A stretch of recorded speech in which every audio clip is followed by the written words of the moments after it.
I'm answering the question that 40-year-old men and women ask themselves. What if I had taken a right turn instead of a left turn? Welcome to the most exciting adventure of your life. Welcome to a new way of living, and welcome to the Fierce Planet Adventures podcast. So along our journey, we've learned that the stories we tell ourselves, that society, the media, politicians, advertisers, and even our families tell us, we tend to internalize and identify with. But when closely examined, we see that most of these stories are often false beliefs and assumptions that are actually what keep us trapped in cycles of fear, dependency, and in unhealthy physical and mental habits. Take a moment to ponder this. How many times a day through advertising or the media do you hear, do you suffer from, have you been exposed to, all you need to do to be happy is, insert product name, don't miss out, join now or buy now.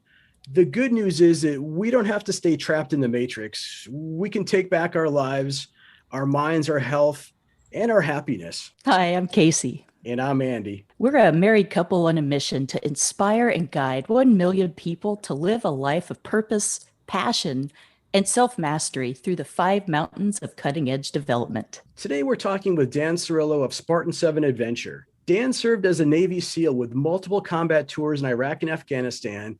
After leaving the Navy, Dan was selected as one of the founding members of Paul Allen's executive protection team. During his tenure at Vulcan Inc., he founded CrossFit Bellevue, the largest, most equipped CrossFit training center on the West Coast, as well as Lake Hills CrossFit, CrossFit Interbay, and CrossFit Ad Alta. Dan now serves on the board of directors for the Navy SEAL Fund and is the Tennessee ambassador for the Navy SEAL Foundation. Dan's also one of the founding members of Global Support and Development, a privately funded humanitarian outreach team. And from 2008 to 2016, Dan served as the director of training for SEALFit.com, helped expand and develop the 50-hour endurance event Kokoro, SOF Immersion Academy, and Turning Steel. Dan is also an accomplished high school football strength conditioning and linebacker coach, where until 2016, he was part of the Bellevue Wolverine coaching staff and won an unprecedented 13 state championships and a 2013 national championship. Dan now serves as the chief of staff for the American Addiction Center and is the largest addiction treatment company in the world. Welcome, Dan. Hi, how you guys doing? Great. Good. Thank you for being here. Oh, thank you for having me. I appreciate it. Absolutely. So we usually like to start off by asking our guests, what are you grateful for today? It's funny. I literally just talked about this yesterday. I'm grateful for the gift and the honor of my children. I've spent a lot of time lately really reflecting on my children's lives and the evolution of which they've come.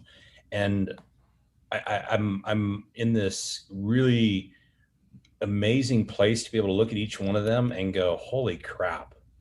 I mean, they're just, they just have me kind of speechless and in awe most times because the things they've accomplished and just what kind of people they are, and for me, coming from my background, the way I was raised, opposite, obviously 100% difference. And I really sit there. I'm like, if I did one thing right, I did that right, so I'm very thankful for that. Thanks for sharing. Dan, I'd like to hear about your journey. What started you down the warrior's path? I think I've always kind of gone down the warrior's path. All my uncles served in the military, and for most of my life, my mom was married to a few different military men. And for most of my life, I really wanted to be, go to Naval Academy, be a pilot, et cetera. And so the military was just what I was going to do from a very young age. And then my senior year, I applied to the Naval Academy, got denied.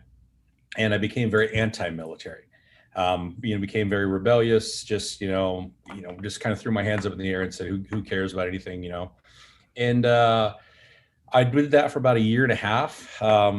Attempted to go play college football. Didn't do very well, and was essentially going down a nowhere path. And my girlfriend on a Friday night took me to see Navy SEALs. I saw Navy SEALs on Saturday. I went to a party, got in a huge, massive brawl, probably a 20-person brawl, and on Monday morning, I was in the recruiter's office saying, I need to get out of here. If you've been listening to our podcast or following us on socials, it's probably no surprise to you that I've been dealing with back issues for many years. And I want to take a moment just to tell you about something that I found that's helped me with my flexibility and durability and mobility. And that's called Kokoro Yoga, somatic warrior training. It's not just yoga, it also includes Tai Chi, Qigong, visualization, meditation, and breathwork practices. Practices such as Fit Warrior, Fighting Warrior, which incorporates functional fitness and some martial arts movements. And it's been just a really great way for me to maintain some flexibility and durability as I move through our challenges when we go and do Spartan races and climb mountains. So if this sounds like it's something that could help you out, check it out. The link's in the show notes. So nice. So the Navy, is that the movie with Charlie Sheen? yeah. Gotcha. All right. It's funny. One of my buddies posted a Father's Day, like a Father's Day post to Charlie Sheen yesterday. Like, thanks, second dad. You know, I am where I am because of you. So, yeah, the movie. Yeah. Very nice. Oh, that's a great story. Thank you. So Spartan 7 Adventure, can you tell us a little bit about what you guys do? It sounds like there's several aspects of that business, and why did you why was it founded? Yeah, so it's funny is what Spartan 7 Adventure is really today is what I've learned over the years. And so we started the business, it's called Turning Steel. And, me being a steel fit coach, I always kind of ask what's next, right? We take guys on the beach, we do I consider what we did back then as buds training, not SEAL training whatsoever. And then I would say, what's next? What else are we going to do with these guys or, people? And nobody ever answered that question. So finally I invented Turning Steel, and it was at a request from one client. He was a very high net worth individual, did a lot of outdoor hunting. And he's like, hey man, if I ever get trapped in Alaska or somewhere, I don't know how to survive. I don't even know what to do. And he was always like, take me to the range, do this. And I'm like, I can't do that in a day. And so I decided to use his ranch in Montana and had a 10-day course. So the clients flew in on a Friday, flew out on a Sunday. And, really threw the 9 to it, private plane, meals. And we did SEAL training. And the way SEALs train is we train very hard, but the amenities are good. All right. And so I wanted all these people, high net worth people, to be able to come in, have hard training, but have a great place to sleep and great meals. And we did that for 3 years. And over the course of that 3 years, I discovered that 10 days is just too long. It's very hard for somebody to get away from their family for 10 days.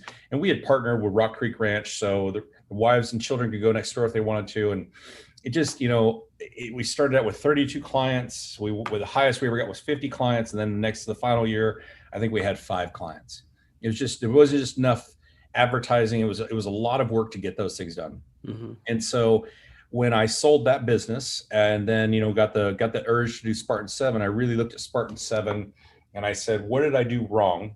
And what do I want to do? And so in the world of what I do, everybody does tactical training. All right. So somebody's teaching tactic. And I'm the guy who will sit here and tell you right now that it is, in my opinion, almost impossible to teach somebody tactics in 2 days.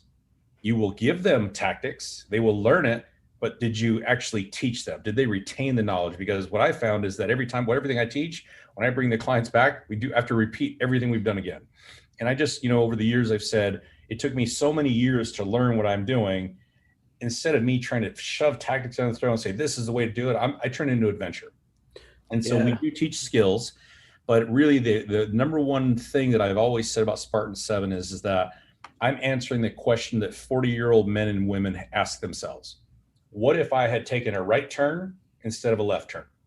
And so I took a right turn through the military, and now I've taken a left turn into business. Other people took a left turn into business, and now they're at this place. And what I do is I try to answer that question. And so Spartan 7, instead of being a tactics course, is an adventure course. We teach a lot of the same things, but really what we're doing is taking aspects of, say, close quarters combat, and we're turning it into home defense. We're showing them how to do it as a team, but also as an individual. And I'm taking the world from executive protection of singular and then team-based, putting it together, then also applying the lessons I've learned through business of leadership, communication, difficult problem-solving skills, and injecting that into the adventure. But the big thing is if they screw up, I don't really care. right? It's still an adventure and it's still fun. They're learning. There is no beat downs. There's no push-ups. Their consequences are very direct, reciprocal information back to them. Like, you screwed that up. Or a lot of what I really do is, this is you. This is who you are in a worst case scenario. So we record a lot of video and just a lot of feedback. And what I've tried to do is do things with people who probably would never have access to. And that's the big beauty of Spartan 7 is we have access to facilities that civilians simply aren't allowed to train at. I have access to them because I know the owners of those facilities, and we donated a lot of money back to the Navy SEAL Fund. And I think the owners understand what I'm trying to do. Most of my staff is in recovery, which will kind of lead, as our conversation goes. Most of my staff is very professional. They've been with me for now 10 years. We all work together at the other company and we followed each other. And since we're not trying to push envelopes, there's a lot of videos out there of guys doing stuff that I'm just like, what are you thinking? We don't try to do that. We're trying to be the best at basics. Mm-hmm. And at the same time, do things that are applicable. And we're answering adventures. So anybody can go skydiving. You can go do that. We're going to skydive, and then we're going to go on a mission. We're going to go, anybody can go snorkeling and diving. We're going to snorkel and dive and then go on a mission. Right. And we're going to go use facilities. We have an adventure coming up in the middle of July where we're going to Shaw's shooting, which is completely closed to the public. And it's probably the most incredible shooting facility in the world. We're taking 32 clients there. And the emphasis is on shooting, situational shooting in a realistic environment. So you can go teach paper and get people shooting this big on a paper. I can do that, but it's boring. I want people to be shooting at targets that are 1 foot away, 300 yards away, moving. They're steel, they're reacting, they're coming to you, out of car windows, underneath cars, out of top of buildings, in canyons, coming out of the water. That's what Shaw's has to offer. And be able to do it in a safe environment with really incredible guest speaker coaches. So some of our guest speaker coaches are people who get on stage and charge $50,000 an hour to speak. And our clients are with them for an entire weekend. Right. So that's the access of coaches we have at our disposal. And the facilities, putting the two together, my thing is give it an awesome environment with incredible coaching. Nicole Carroll, Brian Contosh, Chris Smith, Matt Bissonette, Dave Rutherford, the who's who of coaches that are out there. Bring them in, put them together, and let those coaches do what they do.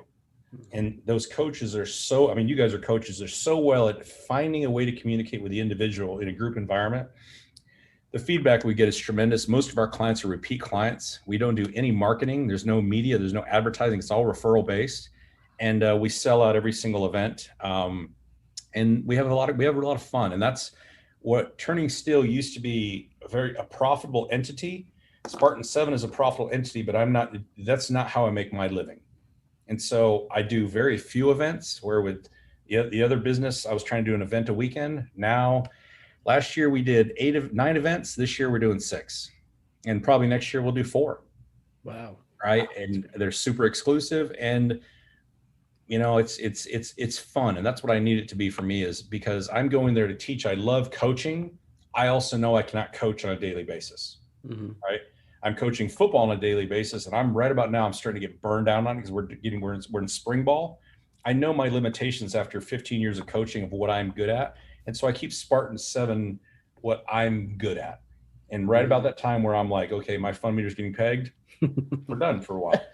And I've hired guys to do the day-to-day coaching for the clients, and I involve myself in it, but that's not how I have to be involved, So yeah, that's what Spartan 7 is. A lot of fun. That's really what it comes down to. It's an adventure. We do adventurous things in a SEAL format. Mm-hmm. And we just have a hoot, man. Meals are great. The facilities are ridiculous. Jail Bar Ranch, if you ever get a chance to visit it, we have one in October. It is a 7-star resort in America that is closed to the public and absolutely amazing. Several thoughts came to mind as you're describing what you do with Spartan 7 Adventure. And I love the fact that, you teach the basics, right? And that's something that, especially when it comes to tactics, it's a diminishing skill set, right? If you don't teach it, if you don't practice it, if you don't drive it all the time, over time, you lose it, right? So don't go too into depth with all the details and all the fancy whiz bangs, right? Just keep it keep it basic, and that's great.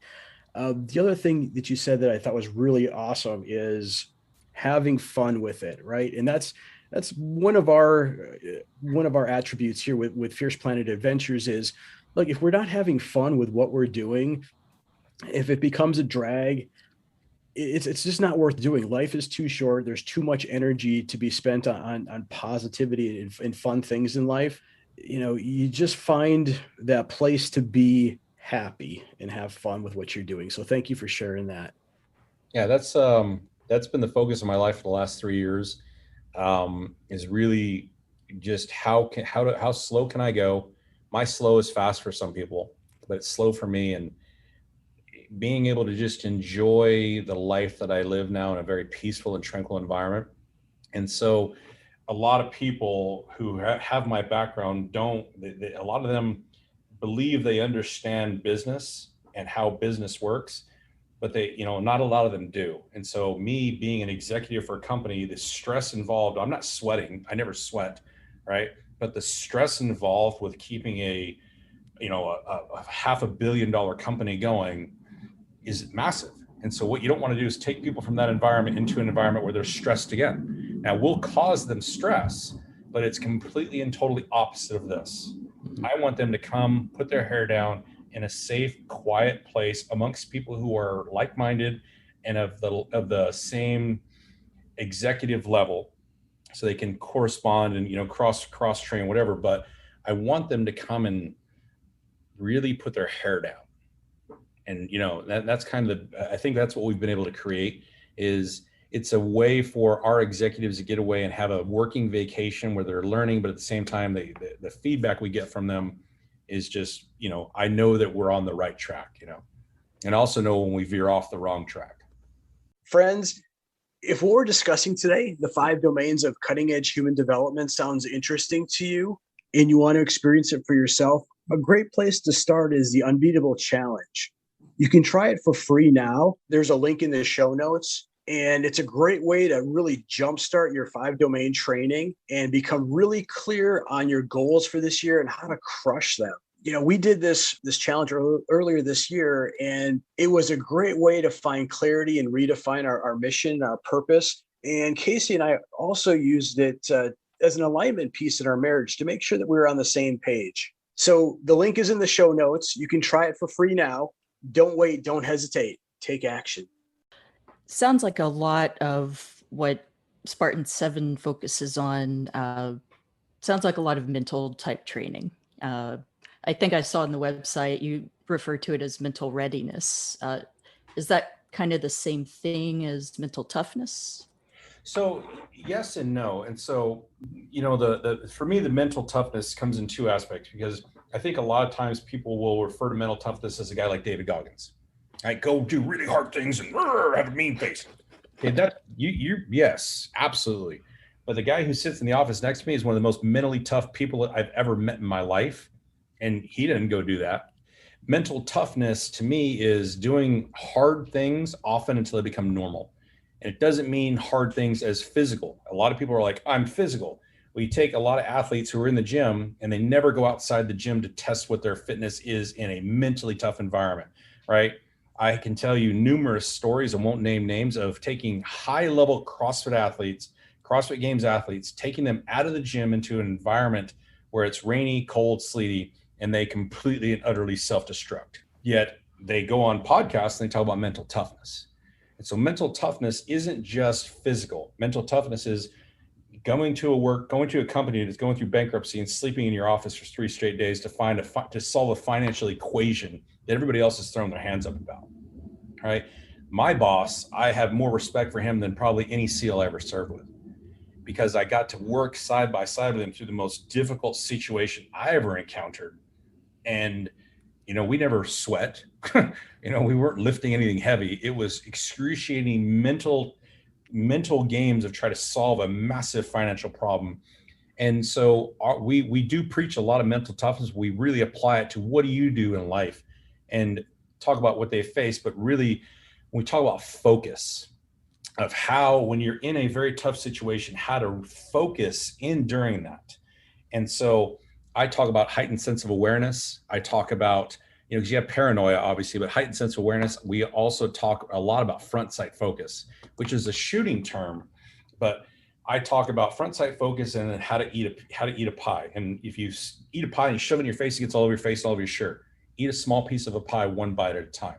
And then when you're focusing on that one thing in that moment, you're able to solve it. Even though the macro exists, you focus on the macro becomes solvable, right? And that's really the message that we preach at Spartan 7. And then the final message we speak is, how are you communicating, right? Are you dictatorial in your communication, which there's a time and place for, but are you doing it all the time and then wondering why your team is not responding, right? Are you compassionate and empathetic during your communication? Are you too soft doing it? Trying to find that happy medium of what leadership communication is about, right? Because you can be a poor leader with great communication. You can be a great leader with crap communication. It's trying to find where you fit into there. And what I do is at Spartan 7, there's a couple of events where we put them in places where communication fails. We just did it 2 weeks ago with a private event. And right in that moment when they're failing, stop. Look at what you're doing. Are you solving the problem? Think about how your voice and fluctuations are going. Think about the response. You are creating the stimuli for your team just by your voice. And so we discuss a lot about that of how your message is delivered, how it's received, and the output and volume in which you deliver it. And it's fun to do that because all of us on our team work in big business as well.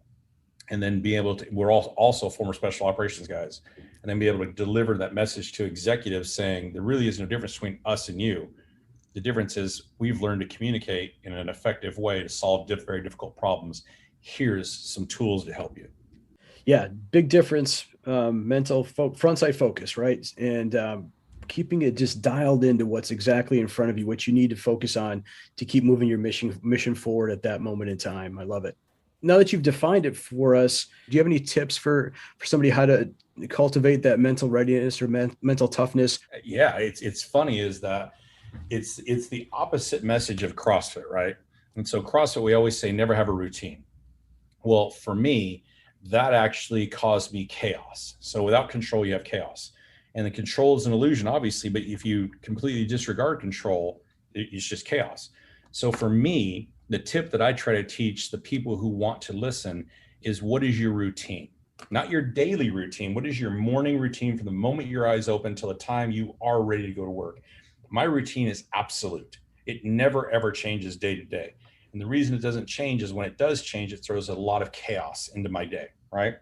As simplistic as ironing a shirt, how that routine goes. And what I've discovered is that if you start focusing on moments of the day, it really takes you back to when you get into chaos. I always say, what's your zero? We'll bring it back to zero. My zero is my morning. The way I wake up in the morning is absolute. I don't ever rush at anything that I do. Everything is in order. And it starts really with the understanding of what is the most important thing in my life to me. And the most important thing in my life to me is my beloved, right? My beloved went through my career with me, and I don't believe she was a priority for me during that moment in time. So for the last 3 years, my thing is, do not rush out of bed. She's sleeping, hold her, be with her, spend time with her, and then understand that that's the only good thing that's ever been in my life, right? And so I spend time with her even though she's asleep, and then I begin my day. I do that. I know when I read my paper, I know when I take my shower, my workout, all the way until the time I arrive in my office. And as soon as I get in the parking lot, my routine kind of ends at this point. And I'd say to myself 2 things. And every single day that I pull in my office, I say to myself 2 things. 1, my problems aren't their problems. My problems are not their problems. 2, make 7 people smile. And I found that I don't really have problems anymore, right? Like I've done things that we talk about all the time. I've eliminated distractions. I've eliminated people. And I've understand that somebody else's chaos isn't my chaos, right? The flip side is when you try to make other people smile, it's really impossible to be a jerk, right? And I know that I've been a jerk for many, many years. I walked around with a scowl on my face. I used to have a routine when I get on a plane, sunglasses on, headphones on, asshole mode in full effect. That's what I would say. And I would post about it and everything, like no talking to anybody. And what I discovered was that made me very miserable. It made me very angry, made me full of hatred, right? And by doing the complete opposite, it forces me to get into conversations with people where I've never been in conversations. It forces me to give compliments to people, very obscure compliments. Nice shoes. I like your shirt. Something kind to say to somebody else, which is very, for me now, normal, but in the beginning, very, very weird. And it's created everything that I have today is based on those two things. I'm the same guy I was 5 years ago on the verge of bankruptcy. The difference is back then I was a drunk, full of hatred, anger, and rage. Today I'm clean and sober, and I'm not full of anger, hatred, and rage. Same person, just a different outlook on life of what drove me to that to what it is now. And so I think that people focus on routine and they focus on how they get up out of the morning, right? You control the rest of your day. And then the flip side is I have a routine when I come home. Once I come home, my workday is over. I sit in my driveway, I finish my phone calls, I finish my email, whatever I have to finish in my driveway before I walk in. And as soon as I walk in, Tom Shea taught me this, I give 10 minutes to her. So she'll say, how was your day? No. How was your day? And I ask a random question to get her to talk because she's been waiting all day, right? My day is the same. It's just there's issues, there's mountains, there's hurdles, there's valleys. I solve problems. That's what my job is. And I come in, and by doing that, I have gone from work Dan to husband, father. And it's a very massive transition. And I literally refuse to answer my phone unless certain numbers call. I will answer the phone. Other than that, I just ignore it. I ignore texts. I don't do any of the Instagram Messenger, Facebook Messenger. You can message me on those things. I'll get to you when I get to you. Electronic messages to me are just mail that you click a stamp, put it in an envelope, and it mails. I'll get to you when I get to you. You call me if you're somebody who I, one, feel like speaking to, or two, need to speak to, I'll answer the phone. But when I'm home, I'm a family man, and that's my secondary routine. And those things have created just a lot of normalcy and a lot of peace in my life. I think people should really focus on that. The tactic that something that you said here was make 7 people smile, and clearly our backgrounds aren't the same, but the stressors that people feel, whatever their chosen profession or vocation is, probably are very similar in the way we internalize things. And I did the same thing, right? Taking that moment to go, when I'm having a bad day, when I'm not feeling very energetic, or I'm getting a little stressed, just get out of the office and just talk to people and make them smile. And that was something that was very helpful in kind of maintaining that equilibrium and that positive mindset for me in a previous career. So thank you. I agree. That's a great way to boost your energy. It is, I like the feeling that I have today a lot more than the feeling I had 10 years ago. It just seems like everything is very easy now for me. Conversations are easy. Complimenting people is easy. And I think there's so many people who are wanting, humans need interaction, right? We're not solitary beings. We need interaction. I think so many people have this wall up. They're so scared to interact, to say the wrong things. And just a simple hello and a thank you, it's so few now. Like here in Tennessee, it's all the time. You go to California, nobody says hello. Nobody says thank you. And so when you do that, I think you kind of take people off guard. You kind of start a conversation with them, and it makes things better, I think. So we've got stories in that we've talked about from traveling across the country, doing our adventures. We've actually recognized that same thing, where in some areas of the country, you say hello to somebody and they look at you like you're from a different planet. And here in Tennessee, we agree it's a completely different atmosphere. One of the things that I wanted to ask you about is, getting back to mental toughness, your routine now, how is that different from maybe your routine when you were serving in the Navy? What's funny is I think that in the military, I had an absolute routine as well, right? Mm-hmm. But I didn't understand it back then. It was just work, right? Like I had to go through my gear, had to make sure my stuff was in order, timelines, but I was always working on my gear. My routine was, okay, every Sunday, all my gear gets laid out. I label everything, boom. Prior to a mission, there's a mission checklist of gear.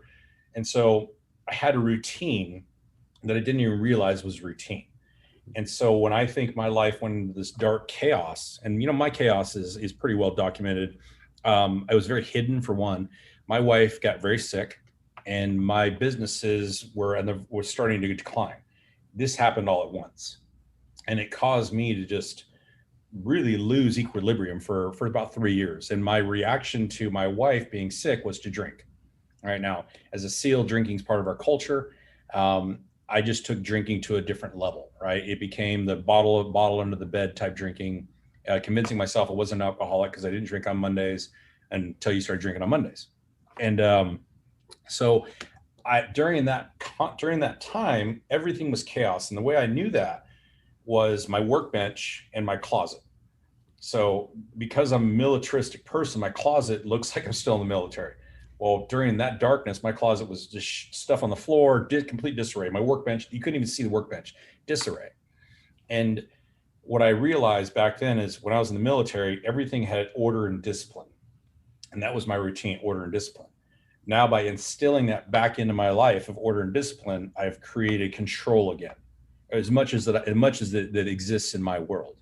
And it's by creating this slowness. In the SEAL teams, we had a big thing: never run to your death. Never run to your death, right? And in that's a shooting aspect. Where reality is that's a real aspect. If you're rushing, you're going to make mistakes.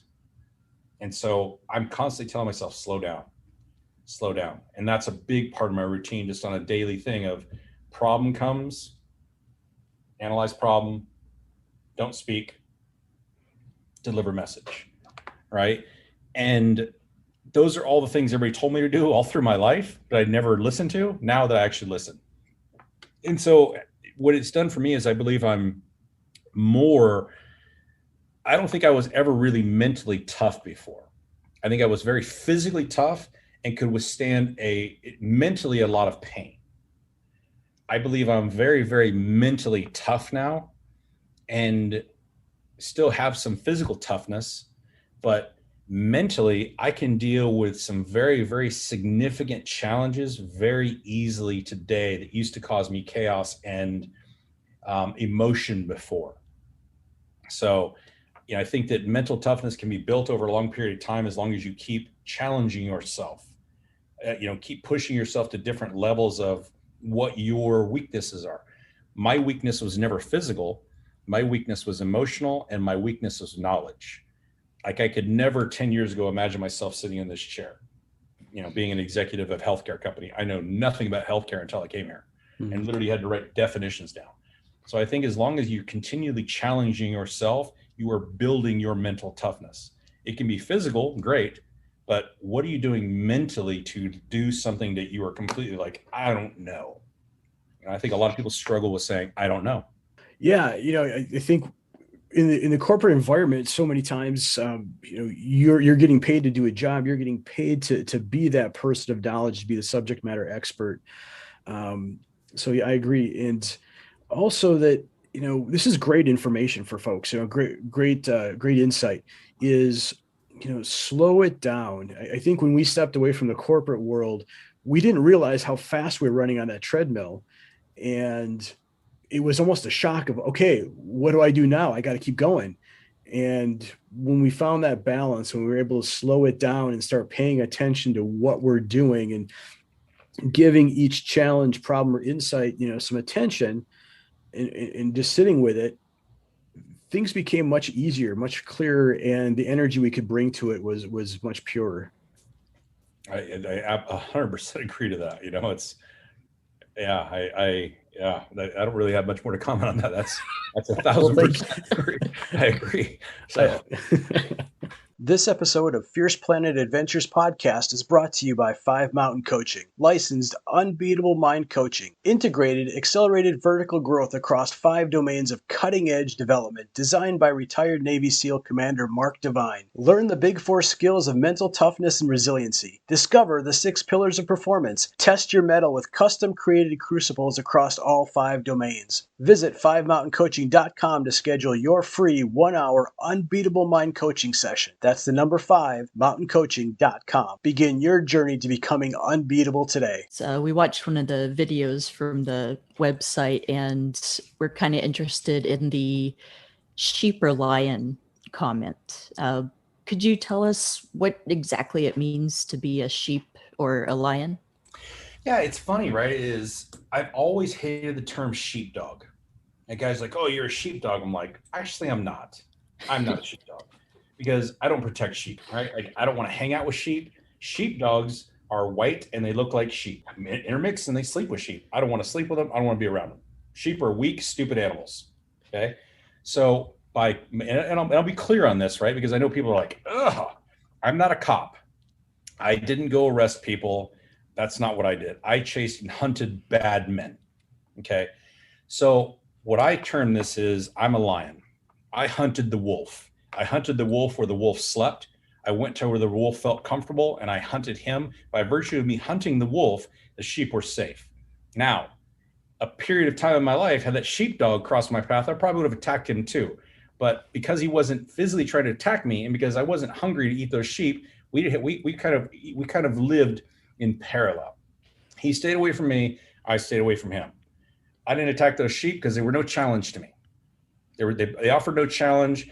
I wanted challenge, so therefore, if I was hungry, I would hunt something that was challenging to me. So when it comes to that mentality, I understand the sheepdog mentality, protect those who can't protect themselves. I get that, and I understand that honorable people do that. But I also think that it causes you to wait to respond to an attack. I never wait to respond to an attack. I am hyper vigilant. I'm self-aware, and I'm always looking around of who is the wolf. There is a wolf out there, and once I see him, I already have a plan of what I'm going to do with him. Now, I may be surrounded by sheep and sheepdogs. They are not part of my plan. They will be protected because I've got that wolf in my sights, and as soon as he moves, as soon as I see the hair on his neck bristle, I'm going. I'm not waiting. I'm not waiting to see what I'm got him. And I'll move towards him and put myself in position to attack him violently and aggressively first, you know? And so when I think of the sheepdog mentality, you're waiting to be attacked and respond. I'm not going to wait. You know, I am always looking for and have a plan for what is next. Right. And so that's been my attitude towards that statement, because I think that a lot of people get in there like, oh, we're sheepdogs. Okay. But that means you're waiting to be attacked to respond. And cool. And you can train that way. I'm not training that way. I'm training to take the fight to that wolf, to know where he's at, to look into what he's doing, what his thought processes are, thinking about how he's going to attack me, making sure that I see he's going to come around to the backside of that mountain up the hill, because the sheepdog is laying on the flat ground. So I'm going to put myself on that hill when it's pouring, pissing down rain, middle of the night, and wait. And then as soon as I see anything, I'm going down to him. I think it's, you know, that's the one thing SEALs, we always talk about, is violence of action. You know, we are very violent and we are very aggressive. And that's probably the reason I don't like that term, because we were never taught to sit back in a defensive position. Right? You see it, we're defensive when we're trying to get away. We are offensive until we're defensive. We're not defensive to become offensive. I guess the question for me there, and I think you gently touched on it earlier, how do you separate being fully aware of your environment from just being paranoid of everyone around you? You know, I think that I was that way for a long time. And now it's just easy because years of experience have brought me to the place where I just see things. And that's the one thing that anybody who knows me, they'll just go, dude, I don't know how you saw that. I just see things. I can read people. I can read a situation, I can read an environment. And I just, all the time, I'm always planning for what the worst case scenario is. And so like here at our company, when the first mentions of COVID happened, I started making a plan for COVID. And so we ended up hiring 18 SEALs, right? And I was like, I think all transportation is going to shut down. I think we're going to be in massive need of PPE. And so I started finding where I was going to get those things from. And when COVID happened, we were ahead. When air travel shut down, we were transporting people by ground, right? And people were like, and we had a lot of people going, hey, these SEALs, what can they do? I'm like, they solve problems. And that's that lion mentality of we are always looking for how to maximize our opportunities. And that's what, for me, I call it a heightened sense of awareness, not paranoia. I'm never headphones in looking at the ground on my phone. Right. And I preach this to my kids. You're either walking or you're texting. Which one? You can't do both. Right. You can't drive and text. You drive like crap. So choose one or the other. And that's me. Like, I'm always, my head is up, my eyes are always moving. And I have a term that I use all the time, and for everything from coaching football to business, a fight with your eyeballs. All right. Fight with your eyeballs. What is around you? See it. Get a look at it. It tells you a story. Eyes, hands, feet. They tell you a story. Right. So I think years ago I was paranoid. Today I'm just aware. I wonder how much of that may be from the slowing down piece as well. Well, yeah, that too. And when you are in high stress environments for long periods of time, it becomes very normal. That's the term PTSD. Somebody gave me the term. He had a different term for PTSD. It was basically not being in conflict. So traumatic stress disorder, post-traumatic stress disorder. Ours was not being in post-traumatic stress, not being in stress, which is why a lot of us have PTSD. And I tell people all the time, like, I got PTSD from not being at war. I was comfortable at war. I was able to solve problems. I was able to make decisions. I also know my faults while I was there too, right?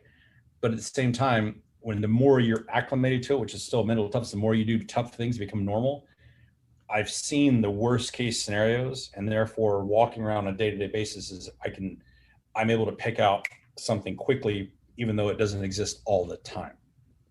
Dan, your mission isn't just about CEOs and executive teams, and you do a lot in service to others. Can you tell us a bit about what you do to support veterans? Yeah. So when I was at GSD, I was asked to research a treatment program, and the treatment program involves psychedelics. And so for me, I was like, I've never taken a drug. I smoked some weed in high school, but I was a drinker. And so they're like, hey, you should check this out. And because I was kind of getting into therapeutic means to solve the problem that I was facing. The problem I was facing was great sadness and great anger, right? And so I knew I had a problem, but I never would tell anybody I had a problem. That's the typical mindset, right? So I was always researching things and telling other people about them. And then I would kind of do them like in the shadows. And so people knew that I was researching and looking into things. And so Grant Dawson, he's another SEAL, he said, hey, I want you to look into this. It's called the MAPS program, MAPS, and this psychedelic therapy. I had looked into it. My wife did most of the research, believe it or not. She was in bed, stricken with cancer. And at this point in my life, I couldn't really read or write. I was in complete brain fog. I was in just a very, very dark and bad place. And so she did the research. I turned the paper in, and I got a phone call, and I thought I was getting fired because the paper, I'm a good writer. My wife say, okay writer. So just leave it at that. Her and I butt heads about writing. So I'm kind of they called me in. They're like, what do you think? And I'm like, I think this program has efficacy for everybody but me. All right, I don't need this stuff. And so I was in charge of the money that was granted to the program, and I was asked to go oversee one of the sessions. So myself and another SEAL went down to oversee the sessions. And when we went there, the sessions were done in Mexico because the drug that we take, the two drugs they take are illegal in America. There were other SEALs who were in the treatment program. And what I saw was completely and utterly life-changing. I saw hardened men who I'd been to war with, hardened men who had seen much more combat than me, going on a Friday in a place where I was glad I was there to control them because they were on the verge of out of control, and I could see it, and come out on Sunday as 12-year-old boys full of peace and love and happiness. And so when I came back, I got to meet Amber Capone, And so they came in to give us a brief, and I pretty much ignored the men when they spoke. And when Amber Capone spoke and she started talking about the problems that her husband Marcus had before going to therapy, I heard my wife's voice. And I heard about the anger.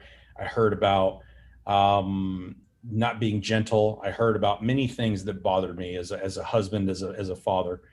And I went home and talked to my wife about it. My wife was very truthful with me. She was, at that point, we weren't really together. And she said, I hate you.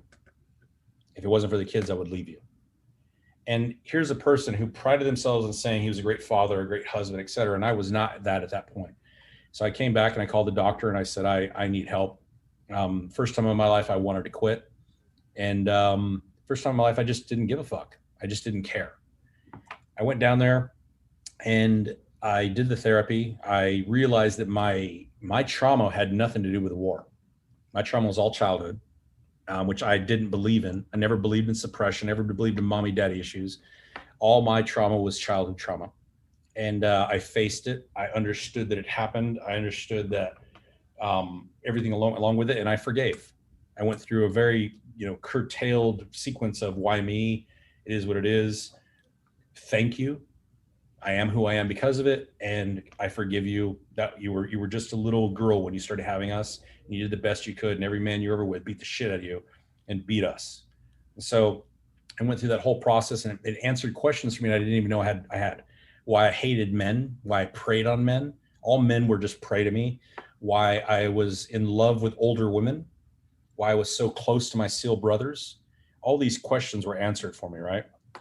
And I came back, and for the first time in my life, I talked. All right, I told other people what I had experienced, and next thing you know, guys started calling me.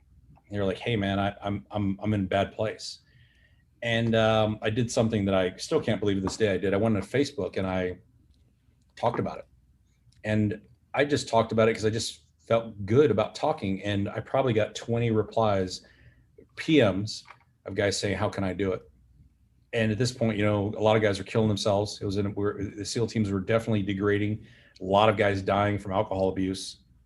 And that's the hidden part of people don't know about. Talk about the 22 veterans a day. I think it's more like 50. Just from the drinking, I think it's much, much higher. And so guys started calling me, and I started sending guys to therapy. And within about 6-7 months, it was actually a year.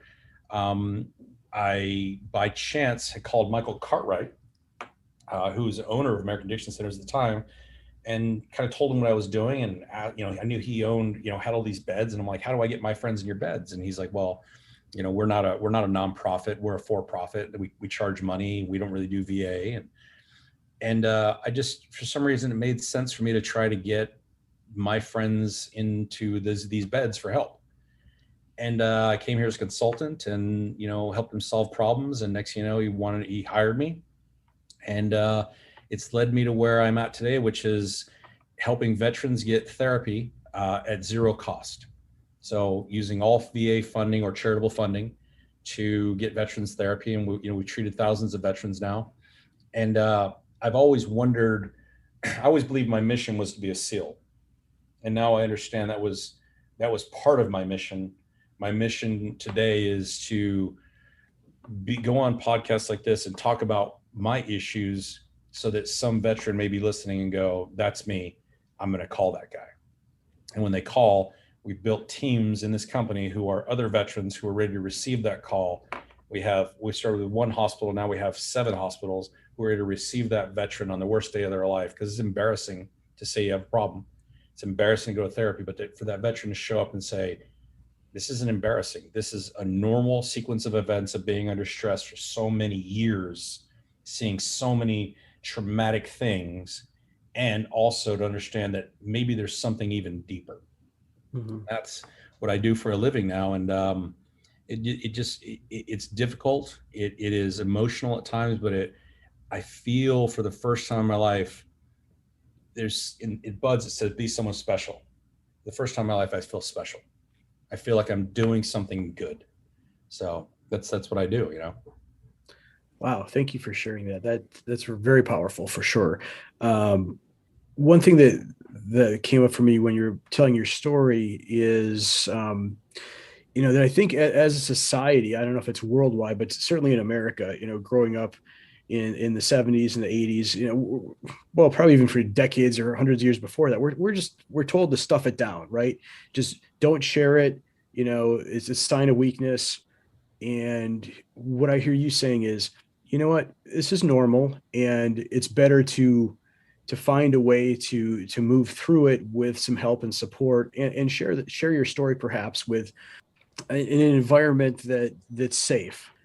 So I think that's a message worth telling, and also worth hearing is, those old ideas, those old paradigms of, men just got to be tough and stuff it down, and not show emotion, not deal with it, or end up dealing with an unhealthy ways, is not relevant anymore. And I think that message needs to get out to a wider audience, not necessarily just the veterans.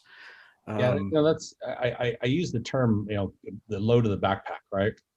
And I understand that for me, I think I was 3 bricks away from breaking. I think every single person has a breaking point. And the difference between difference between people, not men, is that some of us can carry more weight than others. And so a lot of us who can carry a lot of weight, who are not troubled by the weight at that time, look down on people who are breaking under their load. Mm-hmm. What they don't understand is there's going to come a time where that load of you gets heavy. And for me, my load was heavy, but I carried it to the SEAL teams. My load got a little heavier. I carried it. I went into business. My load got heavier. I carried it.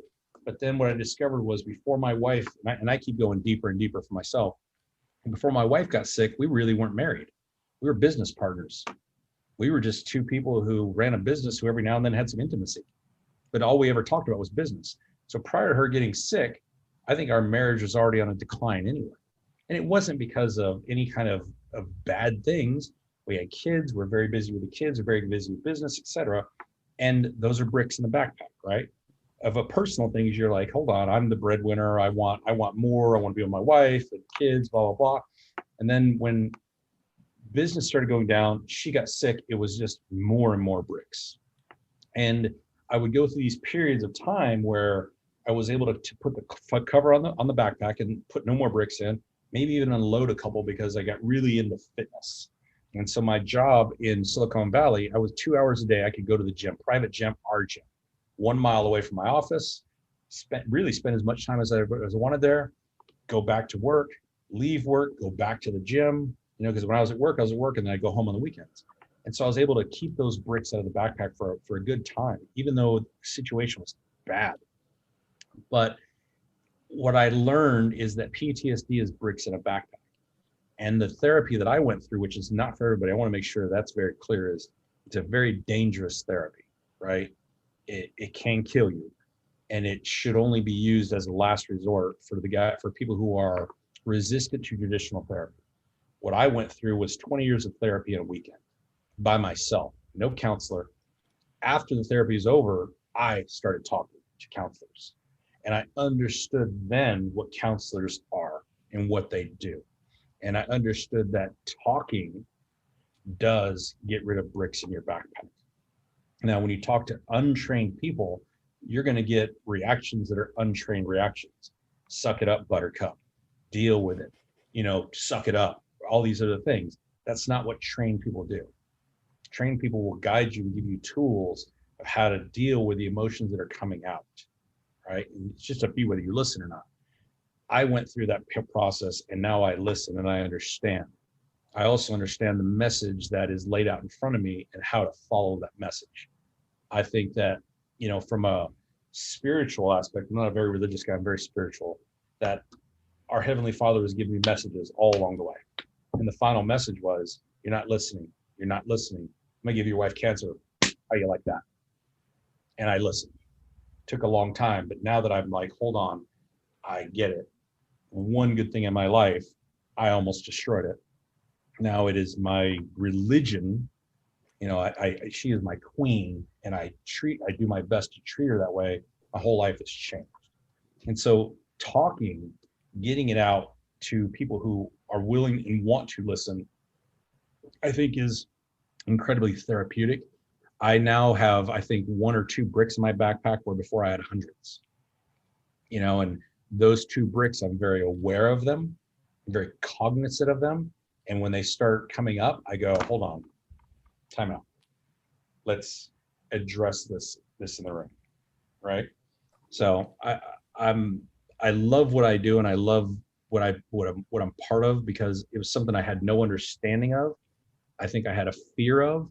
I think I looked down my nose at it, and now I completely and totally understand it, and how it can truly help people if they want to be helped.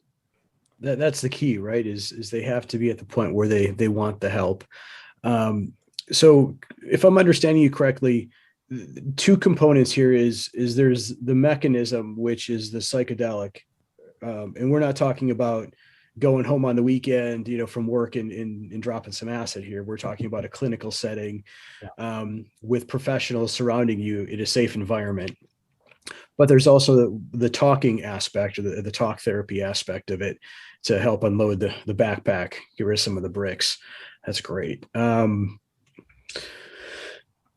There's a lot there, right? And I want to thank you for sharing your story, because several points there just really resonated with me and made me stop and go, wow, there's areas of my life where I can probably unload some of those bricks as well. I just want to take a moment to acknowledge what you do now and say thank you for helping veterans, near and dear to my heart as being one. But also, just for taking the time to speak with us today and sharing this powerful message of insight and hope, and that there is light at the end of the tunnel for folks. All they have to do is stop and ask for the help. I think the message that I try to give guys like me, and remember, I stopped going overseas in 2007. So there's guys who've been at war till now, right? They came in, and that's the big thing I'm pushing for, is people understand that it may be 22 veterans a day now. 2 years from now, I truly believe that it will double, because these young men who joined at September 11th are going to retire 20 years straight of war. I know a friend of mine who did 11 straight deployments and never did shore duty his entire 20-year career, and he's not in a good place. And so my big thing, that my final mission in life, is to embed counselors into the SEAL teams. And so we proved this at GSD to be a very viable concept. We have counselors embedded in the teams as they're part of the team. Now, we don't do anything dangerous there. Well, we do rescues, which are highly dangerous. But what I found is that when we brought our first counselor in by accident, everything pretty much I did was by accident, I started noticing guys start taking walks with Kim. And I was like, What I noticed is we didn't have a counseling office. Kim would just go for walks. And more people started taking walks. When I left that company, there were 4 counselors, 4 master's level clinicians who could swing hammers, tie ropes, rappel, cut with saws, and then break away and have conversations. I think that the military in general needs to take master's level clinicians who are right out of college, embed them through a training program side by side. They don't go on missions. They're there to receive guys when they come back from missions. They're there every single day in the chow hall, so people can see their face, and eventually guys will break away and start having conversations with them. Because those conversations are going to keep you from going to a breaking point. And that is the final thing that I'd like to do before I, hang my hat up in the ring and say I'm done. Well, it makes sense, right? The teams, as I understand it, from an outsider's perspective, you have physical training coaches, you have mental toughness training. So having that other dimension of emotional training, and that's not a pretty word, right? It's a real serious word. It just makes sense to have that as part of the package. Well, if you think about the 5 mountains, right? Mm-hmm. I mean, everybody does 4 of the 5 almost all the time. How many people do the spiritual side? Spirituality is talking about what's going on inside of you, right? Being able to express in a loving and healing environment about the emotions that you are dealing with from the inside out, and how they apply to you, what drives your beliefs. Very few people are willing to talk about spirituality. And I think the spirituality is what's really has changed my life. Whereas before I largely ignored it. Again, thank you for sharing your story. It's very inspirational. And I know there are so many people out there in similar situations, not just men. included in that, or veterans that have had trauma and going through things that are afraid to talk about it or afraid to seek help because of the same reasons, that preconceived notion of what they think therapy is. So myself included, it was absolutely a huge turning point, so helpful. And I just commend you for being out there and sharing what you went through for others. So thank you. Thank you. Dan, where can folks learn more about Spartan 7 Adventures and also American Addiction Center? Yeah, so it's funny. I just created my very first professional website. I've always done all my websites in the past that are not good, so I paid for one. So Spartan7inc.com, and it's Spartan with the number 7, then Inc. Will house Spartan 7 Adventure, Spartan 7 Security, Spartan 7 Medical Treatment Services, and then our coaching platform. I do all the candidate coaching. Michael Osterlink and the other coaches do a lot of the executive coaching. The candidates, I still do all of that stuff to get guys ready to go to buds. I find it just makes me feel good. And then American Addiction Centers, obviously, I think we have, I don't know, 1,000 webpage, bio. I don't know, we get like 1 million hits a month or something like that, crazy on our websites. So AmericanAddictionCenters.com, and you'll find out about our veteran program, which is called our Salute. It's called Salute to Recovery Program. And you'll find out about all the programs that we offer. And my part of the company is obviously the Veteran Initiative, which is expanding the veteran community in our company, and then offering what packages of healing we're going to offer to the veterans, as well as the expansion of those services. My 5-year goal is stem cells, hyperbaric chamber therapy, EMDR. We're already doing, the freaking device, virtual reality. Virtual. We're already doing that. Almost everything that we talked about 2 years ago, we're now doing today, and we're just expanding even more and more. And so that's kind of what I'm doing, is letting, what else can I do to help other guys? Because there's no one-stop shop. And then building the roadmap of how to get a guy. My entire goal is start to finish. A guy has an issue, we deal with his issues, we heal his body, we get him a job, all the way through. And so Spartan 7 has been very beneficial in that, as we have over 120 people who work for Spartan 7 now. Most 90% of those are from our therapy program. For some reason the wheels lined up and people called and said they wanted SEALs and special operations military guys to come work on their staffs, and I've built the company around that. Dan, again, thank you so much. This has just been a really wonderful conversation, and I've just loved hearing about your story. If there's anything we can do to help you out, don't hesitate to reach out and let us know.